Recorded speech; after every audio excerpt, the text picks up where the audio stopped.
Then the question is this. The question is related to the previous topic because it's so important. Then I prefer repeating the question. The point here is this.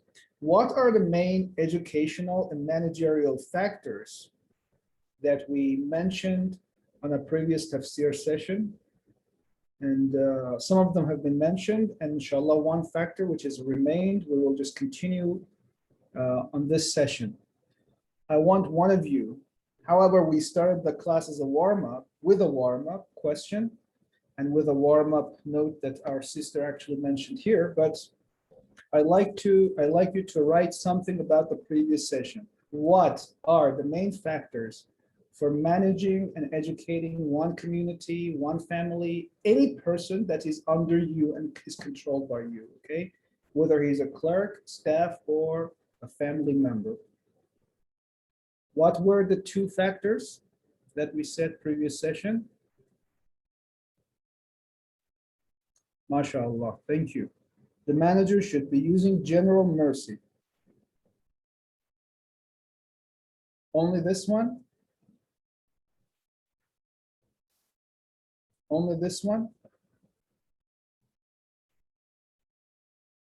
Brothers or sisters, they can actually unmute the microphone, they can speak. There is no limitation. You can speak if you want.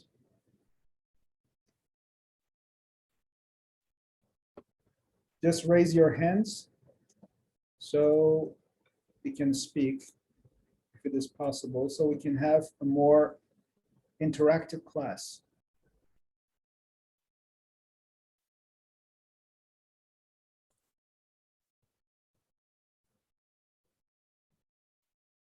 I want brothers and sisters, respected brothers and sisters, to be active more, okay? Please. I want to hear words from you.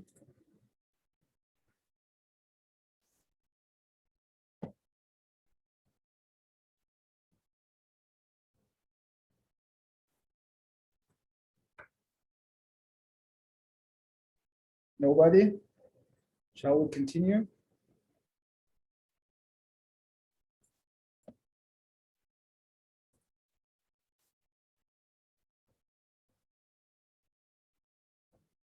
I just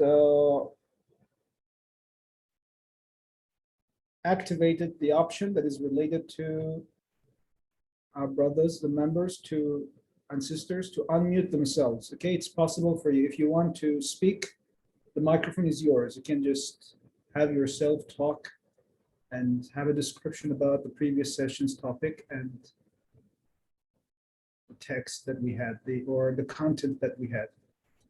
He should be specifically merciful for certain people. MashaAllah, MashaAllah, sister Quratul Ain, that you, alhamdulillah, took notes and you mentioned the points clearly and specifically. Good. So it is related to the word Rabb, general mercy and specific or special mercy. Yes, thank you, Dr. Sayyid San. Welcome to our class. We would like to have you, if you would like to have some words impromptu, we are here to listen if you have some words in this regard. We're talking about the interpretation of Surah Al-Hamd. You know, it's not only and merely speaking about the tafsir of this surah. However, we talk about those aspects of this surah which are somewhat undermined and overlooked. Okay, then we want to talk about those aspects, and even those aspects that are related to the things that people need nowadays. For example, one of the main problems of any community, even the Iranian community, Iranian political system, is the managerial problem. Then that is why we're just try to drag and derive some special notes from different ayahs of the surahs of the Quran to actually make a plan and paradigm to solve our problems. Especially in this case, in this regard, we have the managerial problems and educational problems. These two main factors and main problems for any society, any nation in the world. These two are the main problems. I can say disasters, catastrophes that all the nations are facing nowadays. It is from the east to the west, the China and the Russia and to the United States of America. People are agonized. People are actually not happy or sorrowful because they see their politicians are not righteous and right people. This is actually what people of the world are complaining from. Iranian people the same. I don't know, even Muslim Ummah. We don't say that, we don't claim that if we are Muslims, then there is not any problem. All the managers are right, all the politicians are right people. We don't have hypocrites, we don't have actually fake politicians, let's say. No, there are. The point here is this, doctor, that we want to clarify on this idea. Does Quran give us a clear image on how one manager basically and generally can manage his community, his organization or not? Does Quran give us a clear and general image for a president to work as a good president in his community, for a leader to work as a good leader for his community? Does Quran say or not? We say yes, we claim yes. There are different ayahs, but we started from the Surah Al-Fatiha, the opening that it says at the beginning of the Surah, Alhamdulillah Rabbil Alamin, there are some hints and clues that Allah Ta'ala give us these clues and hints to take lesson from that, and we give this lesson to our managers and our actually. So there are two perspectives. One is the Western perspective, Western policy, Western politics, and we have Islamic perspective, Islamic policy, Islamic politics. In Islamic politics, we look towards the things, the phenomena and the events on the realities of the world ontologically. Okay, ontologically. We work on the realities that are existing outside, not merely and basically on my hallucination and illusions. You know, in Western type of ideology, though it is a type of positivistic type of ideology, but many of the propositions in Western ideology and Western are our own experiences. They have tested, they have examined many things, politically, psychologically, different aspects, even medical, in medical aspects, and they say, okay, this is the remedy. This is the remedy. In Islamic perspective, we have something impromptu in our hands, brothers and sisters. We have something. We have many propositions that are taken from whom? From Allah wa ta'ala. We say Quran is this book is a book of directory, is a whole book combined with different types of propositions and rules related to the individual life, social life, political life, different aspects. Then in Islamic perspective, we work on the revelation. The revelation, look what revelation is. Can you tell me what revelation is? Revelation is a religious term. Can you define this religious term as a more tangible and understandable, comprehensible definition or not? We adhere to revelational propositions. What is revelation? You want to make people trust you and find this Quran reliable. You have to prove it that this revelation, book of Revelation, or the words of Ahl al-Bayt are reliable. Then, if you prove that these are reliable, then you can yourself.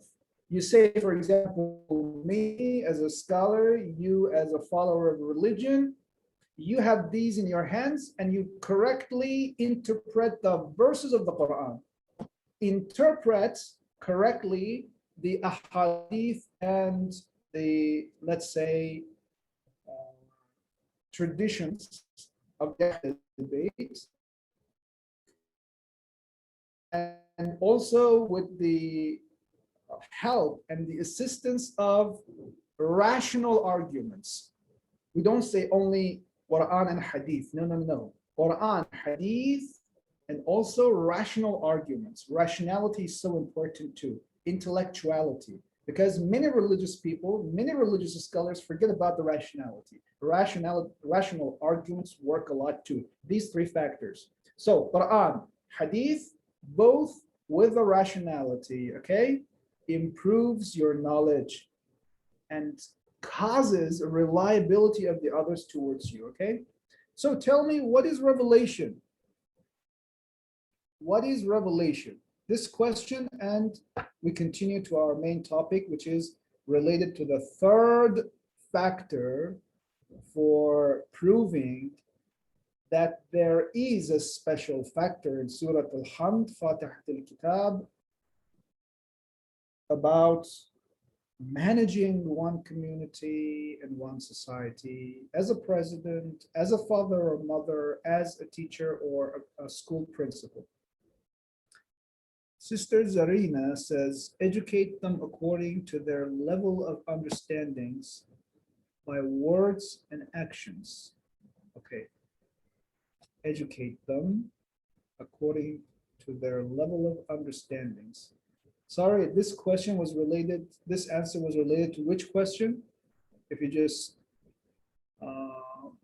clarify that, please.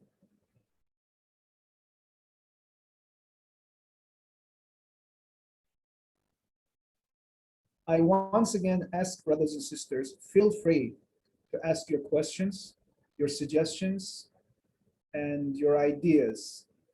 The microphone is on and the chat is also on, and you can just work on that and ask your questions. So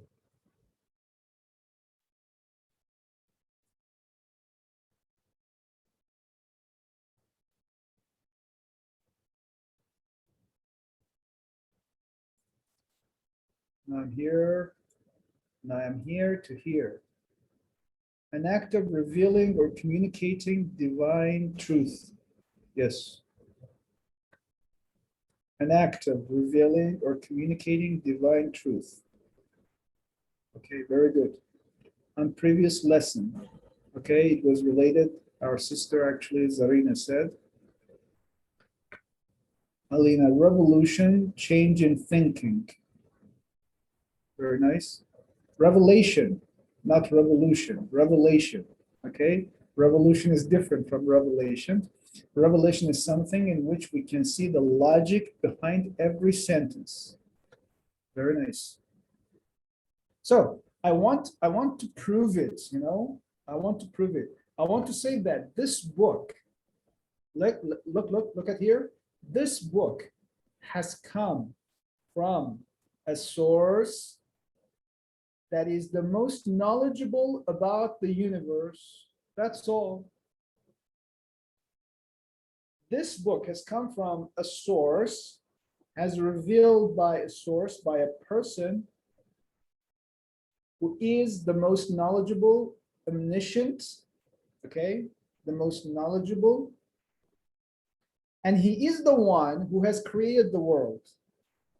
Imagine I have a mouse here, okay? This is a mouse. I'm using it here, okay? You have a cell phone, okay? You have a cell phone, you want to use it, okay? You want to use this cell phone. You need a directory book. You need an instruction book. If you want to use this cell phone, you need that directory book. an instruction book. Who is about to write that instruction book? Who is more responsible? And who deserves, this is a better question, better word. Who deserves to write this instruction book? Can you tell me? Any person? The factory coordinator and let's say the factory controller or the owner of the factory of this, or let's say those people who are workers in that factory can write that instruction book, or it can be one specific person. Who is that person? Who is about to write the instruction book for this cell phone, and in general term, in a specific term, and general term about the universe? Who is about to write that instruction book? My understanding, Dr. Sayyid Ihsan Ali says, my understanding is revelation could be described as a fact or event, or an event, religious or non-religious, that makes you look at things in a new way. Yeah. However, it's not always new. This is the point, you know? If you have a proposition, religious or non-religious proposition, sometimes we can say that that thing has new things inside that has not been covered yet, uncovered yet, and it has all things too.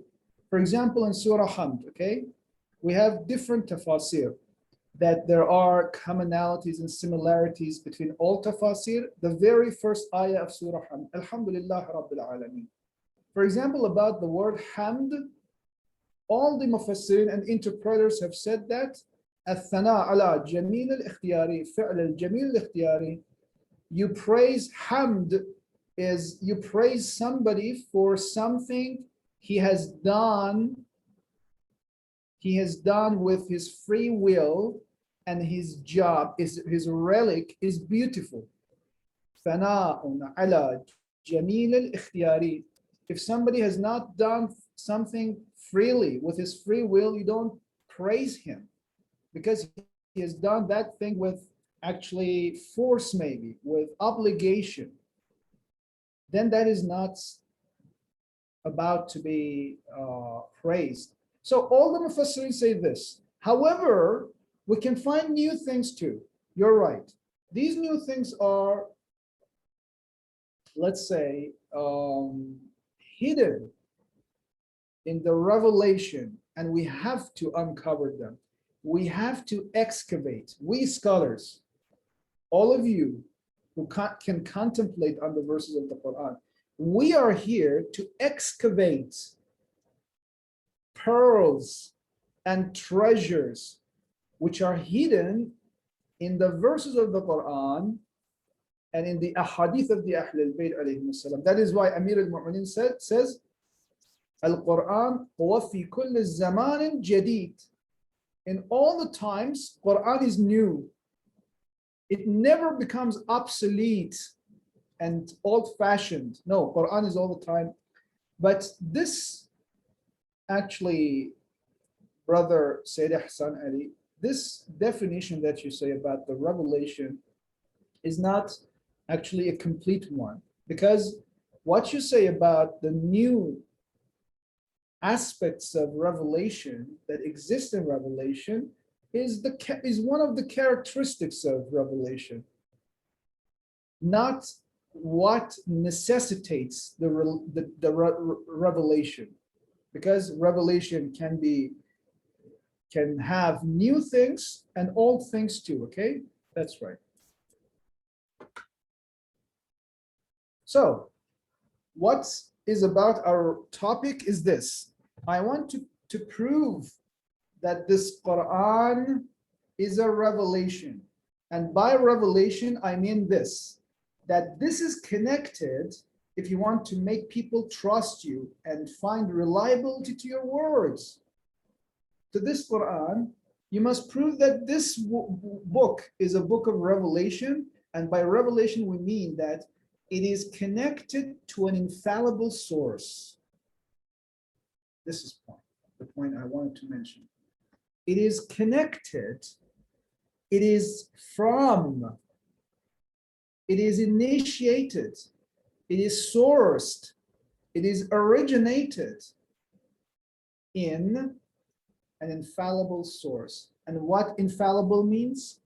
Infallible means an entity or a person that commits no sins and makes no mistake. No mistake. Who can make no mistake? Who can? Can you say what type of a person or an entity can make no mistake, can commit no sin? And you know, we previously said the meaning of sin. What does sin mean? Sin is a religious word, phrase, or vocabulary. Infallibles. Infallibles do not make sins. Why? Why they don't make sins? They don't make mistakes. What is the reason behind it? Why I'm not the person who commits no sins? I'm not that person. Why? By ma'soom, by infallible, I want you to make the things diligent, tangible, tangibly understandable, comprehensible. Revelation is a book that is connected and sourced and originated in an infallible source. And an infallible source is the one who commits no sin. We know, they are Allah and Ma'sumin, Prophet and Imams. And even non-Imams can be Ma'sum too. So they commit no sins, they make very few mistakes, very few mistakes. It's not only limited to the 14 Ma'sum. They are internally Ma'sum. They are existentially Ma'sum and infallible. But we have other Ma'sums too, actually, okay? Like Abul Fadl al-Abbas, like Zainab al-Kubra, like, let's say, Kulthum, for example, the daughter of Amir al-Mu'minin. They are Ma'sum, for example. Are they committing sin? Are they making mistakes? No, they are also Ma'sum, but not in that term that we mean by 14 Ma'sum, okay? There are differences, inshallah, we will explain if we had time later on, the differences between attainable infallibility and dedicative infallibility. Dedicative infallibles are the 14 Ma'sums, and attainable Ma'sum can be other people too. Then why an infallible commits no sin? This is my question. They are Ma'sumin, sister or brother Alina. They are Ma'sumin, so they don't commit sin. Okay, what does Ma'sum mean? I have this question. You have to say what Ma'sum is. Please speak tangibly, comprehensibly, logically, and rationally. Maybe sometimes you don't need to use religious terms. Think the mechanisms. Think about the mechanisms. What does Ma'sum mean? Okay, Ma'sum means a person who is infallible. Literally means infallible. And infallible is a person who commits no sins and makes no mistake. Okay, the second question. Why doesn't he commit no crime, no sin, and why doesn't he make no mistake? This is the question. They are created from the light of Allah. Brother Asad Rizvi, you're right, okay? But you make the question more complicated. If you say this, they are created from the light of Allah, you have to prove this too. How? Then the question becomes double. First question is why they don't commit sin. The second point and the premise, which should be and must be proved and is much more difficult, is this one, because they are created from the light of Allah. How can I prove that the Ma'sum is connected and is actually taken from the light of Allah?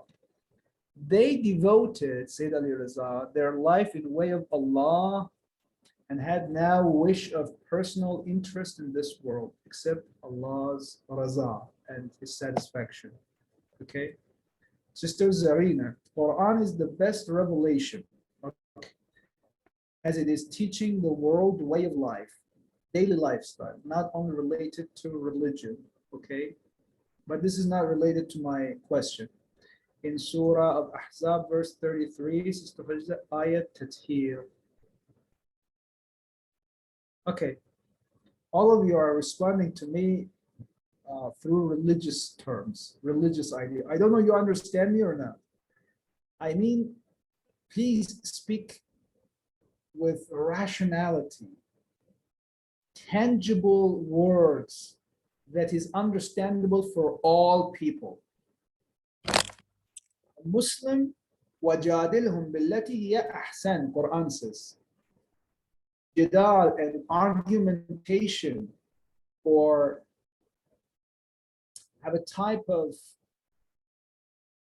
words, okay, good words with people, which is actually, I don't know, Jidal, I forgot the word in English, if I just find the word.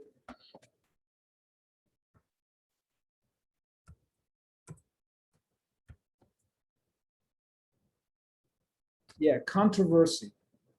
وَجَادِلْهُمْ بِالَّتِي هِيَ أَحْسَنُ. Have a controversy which is a good controversy, okay? It means that they understand your words. If you say ayat tathir for a person who is non-religious, who is a non-Muslim, he will not understand your words unless you have tangible words for him. Okay, let's say we can prove this Quran to somebody who is a non-Muslim, We can say to him like this. Imagine you are a non-Muslim, God forbid it, okay? Could the Quran or infallibles give you every time a new way, direction, explanation, understanding the same verses? If you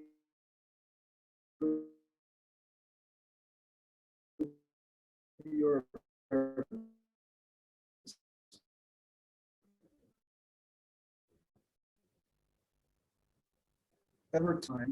every time a new way, direction, explanation, understanding of same verses, if you improve your observance. No, it's good actually, yeah. New ways. You know, for proving the things, we have different arguments. Scriptural arguments and rational arguments, and maybe sometimes historical arguments. Yes? By scriptural and traditional arguments, we have a lot of verses and a hadith that approves that Quran and the ahadith of Ahl al-Bayt, those authentic ones, the correct ones, however, not the maybe fake ones, okay, can be interpreted newly in every time. We don't believe in a pluralistic or secularistic type of ideology, to believe that there are different new ideas which pluralists say, or we don't mean secular. We're not secular. We say Quran is not only individual, he has new words in every time and place for individual rules and life, and also for political life and social life, cultural life, even militarial life. We have some rules in Quran, in Nahj al-Balagha, and in our ahadith that talks about how to fight with the enemy also, you know. The very small and trivial aspects of man's life are depicted in Quran, in ahadith. However, this does not mean that we don't have any duty. You and me, for example, as the scholars of religion, we have no duty, no responsibility to do something So we mean Ahl al-Bayt have said everything? No, no, no, never ever. Quran has said everything? No. We mean Quran has set the principles of the existence, what man needs for the betterment of his life here in this world and hereafter. Whatever you need, especially in dunya, to be a good person, to be a proper person, physically and spiritually, depicted in the Quran, but the principles, not the details. Semi-detailed propositions. Semi-detailed proposition. I say this word, okay? Please pay attention. Semi-detailed propositions are said by Ahl al-Bayt as the teachers, as the explainers of the Quran. But the detailed propositions and let's say explanations, detailed explanations are about to be done by the scholars of religion. That is why we fight a lot. We fight with ourselves, we fight with the enemy, we fight with different fake propositions in religion to find the authentic sources, to find the authentic and correct words of Ahl al-Bayt. And also we try to, and we make endeavor and attempt to actually produce new knowledge out of Quran and out of Ahadith or Hadith. So that is why it is right. It is right to say that Quran has this possibility and the words of Ahl al-Bayt has this possibility as the source, as the spring. We say this and we mean it. Semi-detailed ones are the words of Ahl al-Bayt. The principles are in the Quran, and the details are about to be excavated and understood by interdisciplinary acts. You are a doctor, for example, in the university, in the field of physics. I am a cleric in the seminary, Hawza. I know the principles in the words of Ahl al-Bayt and the words of Quran, and you know the rules of physics. Okay, let's get together, hand in hand, united. We actually, in terms of interdisciplinary discussions and debates, we produce new knowledge.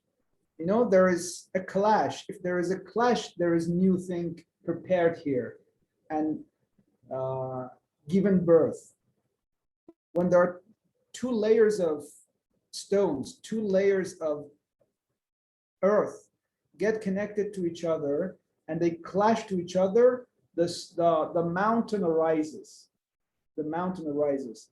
So when can we have knowledge produced, new knowledge produced? When the ideas clash. Physical ideas, positivistic ideas, and spiritual ideas. Up to now, they have been separated, but when they clash to each other, they work together, new things arise and come up, okay?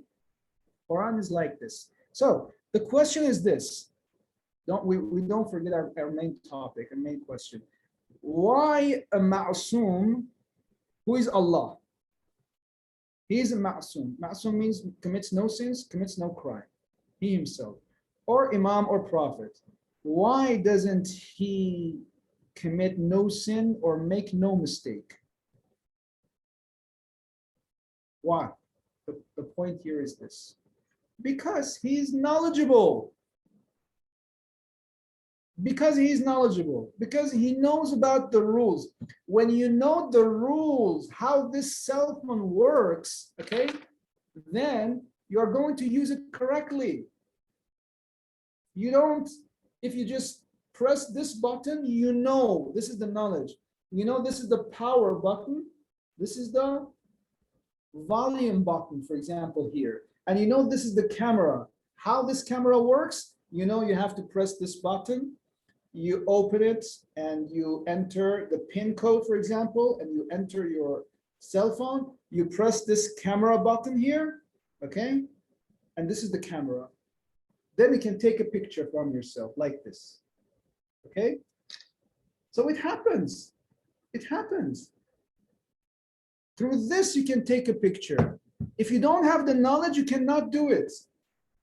Allah is the most knowledgeable. Why? Because He has created. If you give this cell phone, imagine this is the universe, all the universe. This cell phone is the universe. Allah has created this.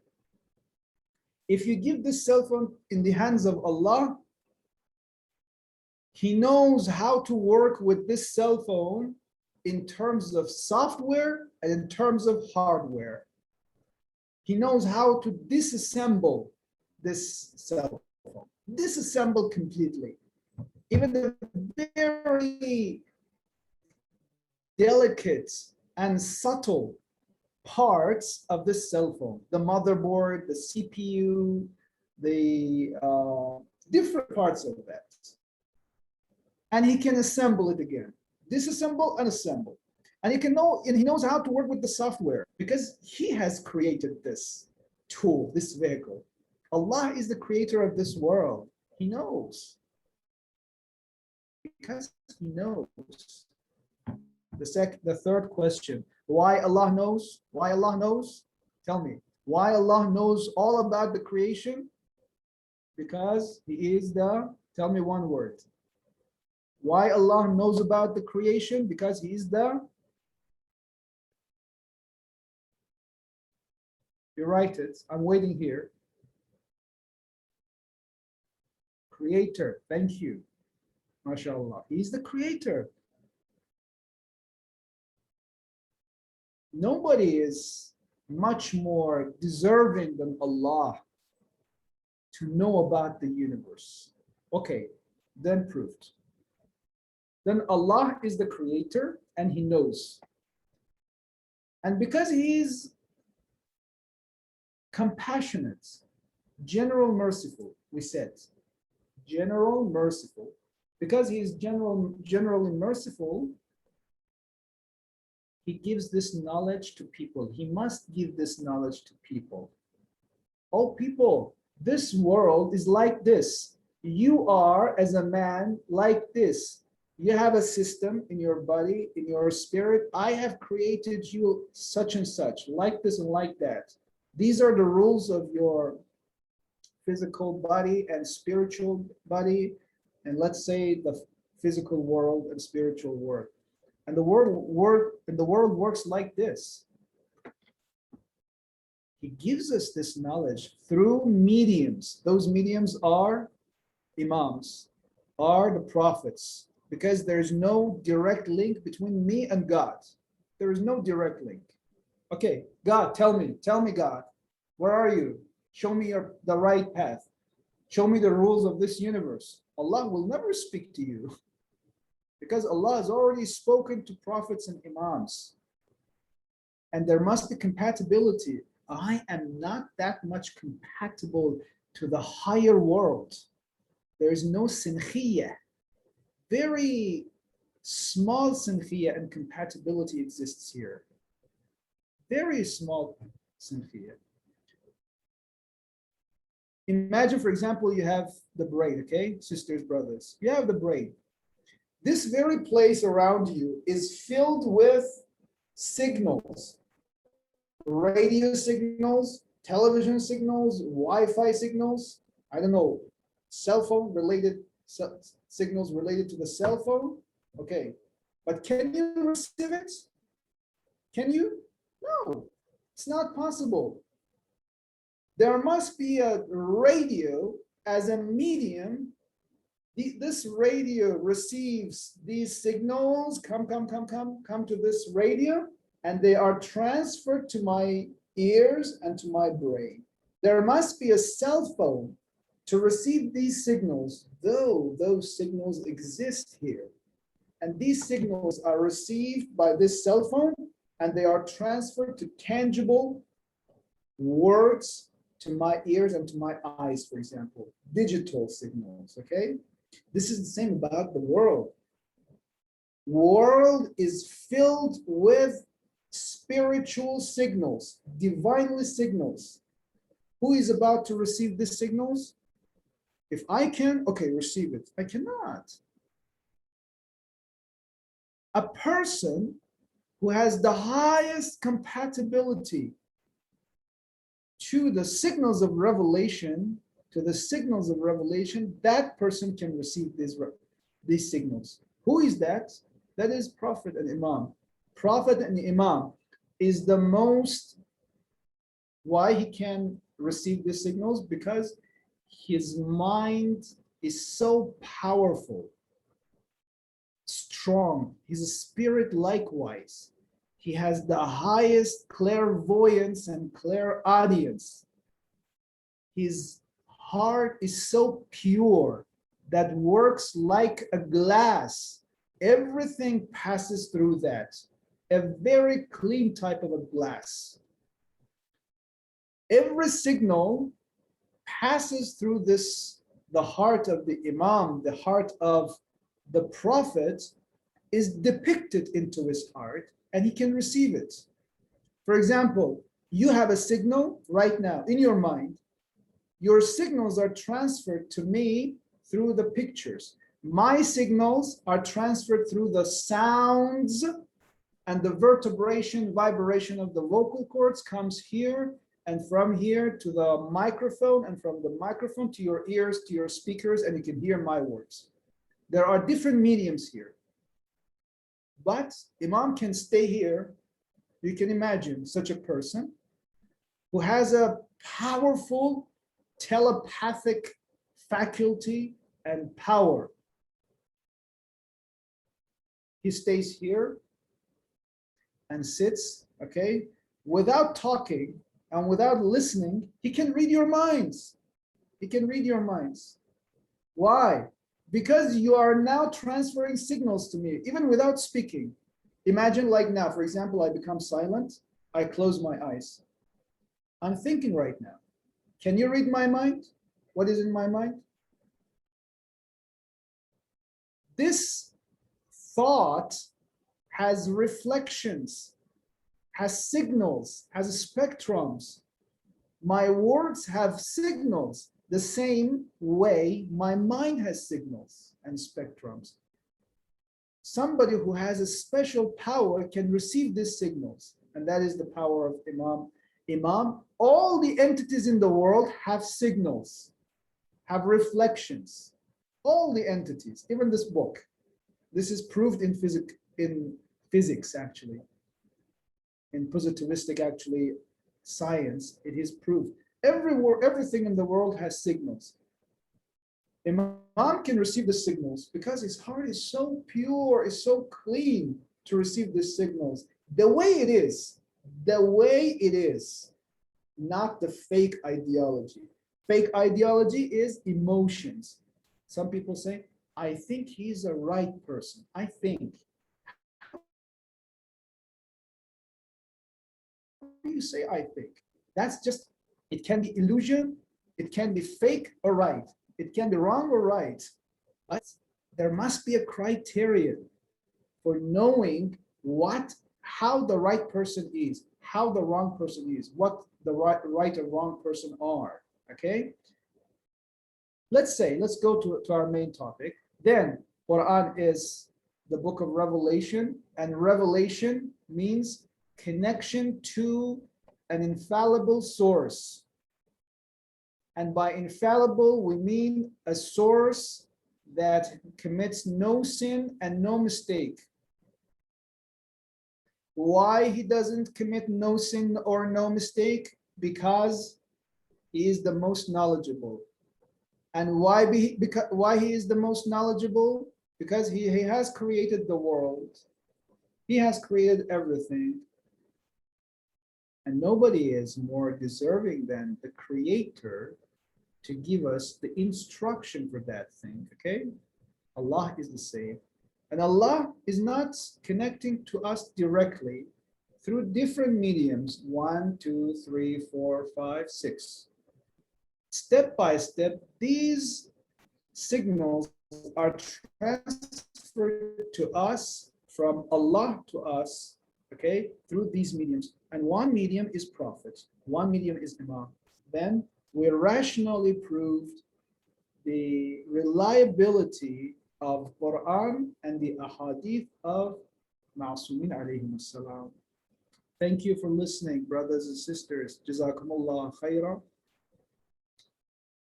I actually appreciate your participation and your cooperation with me in this class. However, this is not a class to tell you something. Alhamdulillah, you are more knowledgeable and you are having a lot of knowledge in this regard too. And maybe your heart is illuminated and enlightened with the knowledge of God. And we don't know actually, we don't know. But I appreciate much more cooperation of yours in our class, inshallah ta'ala. We didn't have time to cover actually the third aspect of the managerial and educational factors related,